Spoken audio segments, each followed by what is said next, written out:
Brigada Balita Nationwide.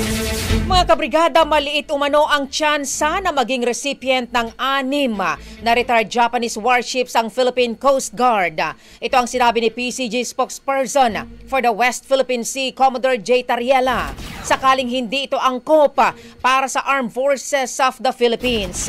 Malaking katanungan umano kung papayagan ng Japan na sa Coast Guard ito ibigay.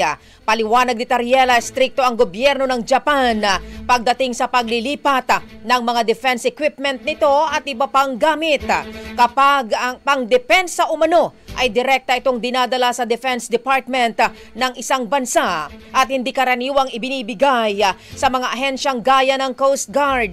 Sa kasalukuyan, nakatakda ng suriin ng Philippine Navy sa darating na Agosto ang mga barko upang tignan ang kasalukuyang kondisyon ng mga ito. Kung sakali ito na ang kauna-unahang pagkakataon na magpapadala ng ganitong klaseng warship ang Japan sa ibang bansa na bahagi ng hakbang upang palakasin ang ugnayan ng Pilipinas at Japan sa gitna naman ng tensyon sa West Philippine Sea. Bagong-bago, Brigada Balita Nationwide. Ang bahaging ito ay hatid sa atin ng Guard C Plus with Zinc Capsule. Always protektado ang kalusugan.